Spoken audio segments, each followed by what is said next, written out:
I shoot bouldering, basketball, soccer, basically anything that moves fast, but this was a completely different world. I spent 3 days photographing the curling masters, and frankly, I did not know what I was getting myself into. This video is all about how I tried to figure out curling photography in just 3 days, what worked, what didn't, and what I learned about shooting one of the coldest and most underrated sports out there.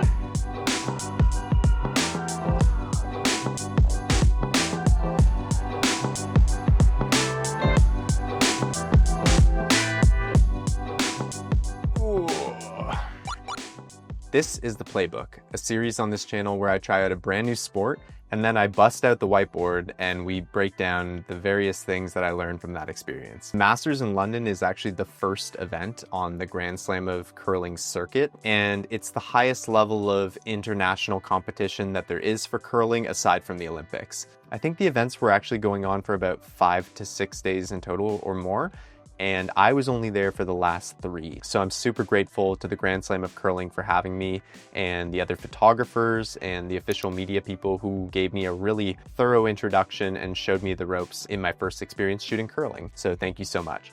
So after they showed me the ropes and gave me a thorough introduction, I was off to the races for day 1 of shooting. Hey, good, how are you?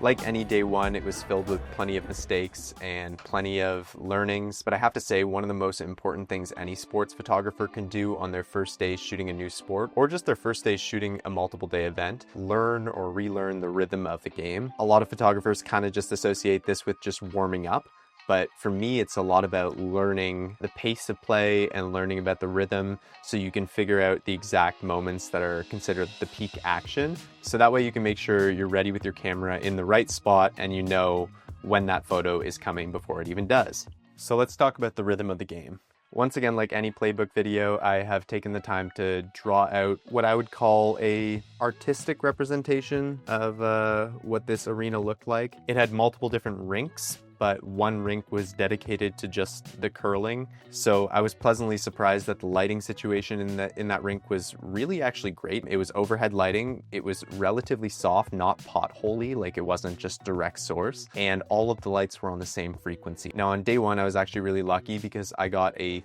pretty thorough walkthrough from the official photographer, Anil. He was nice enough to take me through the broadcast camera locations and talk about the shooting spots that are okay, and just generally talk about the etiquette of curling in terms of where photographers and media people should and shouldn't be moving. The way the arena was actually set up was there were 4 what they call sheets, and each sheet of ice is where they actually curl, and one match would be taking place on each of them. There was events going on all 4 sheets, basically nonstop. It was great for the sake of if I wanted to shoot the action, there was nonstop action, but it was also quite overwhelming and difficult because there was action on all sides of me and I was honestly struggling to pay attention and figure out just one spot. It was basically just overstimulating. These stands that they had, A-frame stands that were behind each of the sheets, were basically to hide a lot of the scorekeepers, media people, wires, or just generally put up branding behind where the curling would be taking place. So if they're throwing it from this end, for example, you will still have a player who is standing on this side for the sake of showing them where they want it to go, just generally communicating with their teammate. So for me specifically, I'm not an official photographer, I'm just there in a freelance capacity. Even though I'm credentialed, they want to be sure that I'm not standing in too many places that I'm not supposed to. But they gave me quite a lot of freedom in terms of where I could and couldn't stand. One of the only major restrictions was I wasn't allowed to be between the actual sheets. So there was this carpet track between each of the sheets, and oftentimes that would be used for broadcast cameras and official media people who work for the Grand Slam of Curling, but they didn't want me standing there, and they expressed that to me before I even started. So I was okay with that. What I didn't realize is curling has some of the best broadcasting I've ever seen. So they have not only top-down cameras on each of these places, so I can't even draw it, but you can imagine top-down cameras that move around between each of these sheets to choose which of the games they want to be focusing on. But they also have a crane camera that's between these two sheets. They have an entire scaffolding system up here, that's what I've drawn, that has essentially big broadcast cameras that are up on poles and operators up on these scaffoldings. There is a lot of cameras and a lot of broadcasting that's going into it. So in terms of where I was allowed to stand, technically I was allowed to be between what they call the hog lines. So because the curlers are throwing it from behind these lines that I've drawn, I was allowed to be anywhere between the two towards the middle, so this area here. But they recommended I didn't spend very long in that area in the in-between. So this was one of the best shooting spots that I could get given my access. So from this spot, you could really get these outside sheet games really well, no matter which side they were curling from. So if they're curling from here and you're shooting from over here, then you really get down the sheet and you can see their faces and really get like all three people, like the person curling and the two people who are going to be sweeping with it. Obviously there was bleachers and crowd all around here, so shooting within them was an option, and I frequently did because I really did enjoy how that looked. I was able to take the liberty of really going up to higher angles and shooting down, so I found it gave me much cleaner backgrounds, because if I was shooting from up here, for example, and shooting straight down the sheet, it would kind of give me that white background.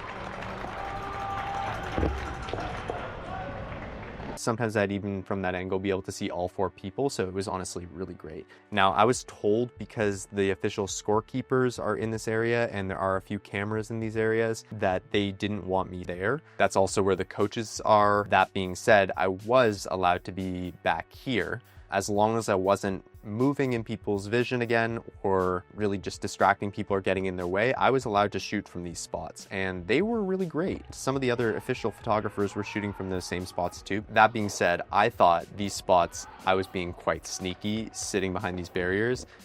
I was not. You could absolutely see me. So if my goal was to fully avoid these cameras, it was never going to happen. The broadcast is far too thorough for that. But no one seems to be too bothered by it, and honestly, no one is focusing on me when there are some of the best Olympians and athletes in the world on screen. So I chose to shoot from these sides, and oftentimes I'd either peek over top of the barrier and shoot straight down the ice, and that was one of the only ways that I could shoot a perfect symmetrical shot down with the ice. So if somebody was curling towards me, once they had released it and they were sweeping, I would stand up and I would shoot over top of that barrier, and I would shoot down this line, straight down the ice. So there would be one person here who just curled it. Sometimes the person who actually curled will follow it and keep walking with it, and sometimes they won't. It's important to judge which one is happening before you choose what aperture to actually be shooting on, because your depth of field certainly does matter for this. Also from these sides, I was able to do some interesting shots where I held my camera really low down and used the LCD screen. Yeah, just generally these spots were incredible. And so when I started shooting from a low angle from those spots, it was really working.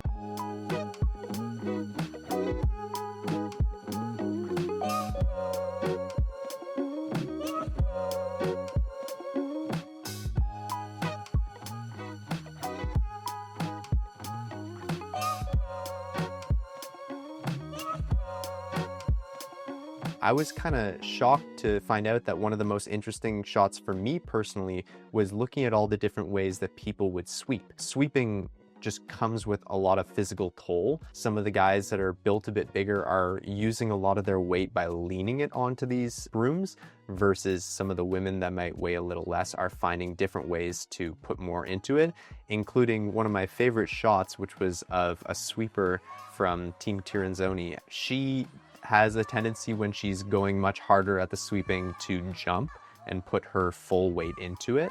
But I was just super lucky that I happened to capture a moment where both of her feet were off of the ice, and I have to say, this was by far my favorite photo from the whole weekend. The last rock from any end is what they call the hammer. And of course, it's the most important one because it's what determines which team is actually scoring, and it's the last opportunity to change that. Now, I knew this fact going into it, so when there were 4 games going on at once, it was quite difficult to catch the hammer each time. And oftentimes that's where you get the best reaction, the loudest yells, the people that are the most passionate. I did forget to mention that everything other than these actual 4 sheets was the ice for the ice rink, but it was covered in a layer of felt carpet. So it's supposed to make it easier to walk on and a bit warmer, but not melt the ice.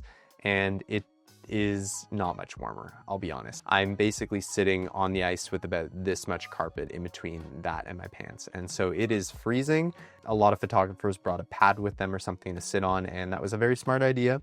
I was ill prepared, but we know for next time. So day 2, I was able to come into these 2-3 spots that I was already experienced with shooting from day 1 and get the shots that I intended or the best shot from that location pretty quickly and move on to experiment a bit more. And so I was able to try out things like shooting from the crowd over here and shooting straight, where if I shoot from this location, I could get all 4 of these houses basically lined up together. If I managed to get it right when they were over top of the button, it was a cool symmetry moment, basically. And I did do that quite a bunch because I really liked how it was looking. I do know that people really enjoy panning shots and shots with like motion blur nowadays. So if you're trying to achieve something like that and you wanted to do it for curling, you can kind of just follow the sweepers or the person who's curling with your camera. If you drop your shutter speed and keep perfectly level and horizontal, then you can get some cool motion blur. And I know a lot of people really enjoy those types of photos. So I was entering from a very similar area to the athletes and keeping my equipment in one of the changing rooms with all the other staff until I realized that changing room was pretty warm,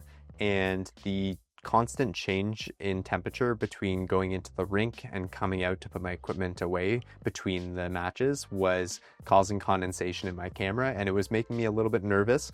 So I found a better spot to keep my equipment with the volunteers on the 2nd floor, and I edited from that area. So again, a learning of shooting any winter sport or shooting in any cold condition is beyond having your layers and being prepared for ice.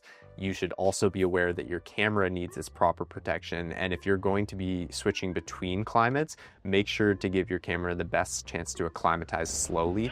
Don't put it immediately in your camera bag or into a really warm location. Overall, I really loved shooting curling all through 3 days. The people were super kind, of course, as Canadians are.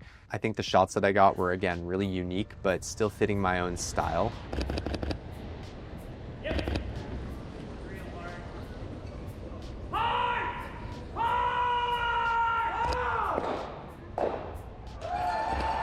I was able to capture a lot of the same moments that the other official photographers were, but in a completely different way. So that's something that I'm really proud of with my work out there, is that when you see it, you can tell that it's my work, but at the same time, you can also tell what was happening at that moment. It's not overly artistic, it's not overly journalistic, it's just me. These curling broadcasts and moments that you've been seeing through this video are all free to watch through their website. And I'm talking about reruns, I'm talking about the official broadcasts. It's all free to watch, which is pretty incredible.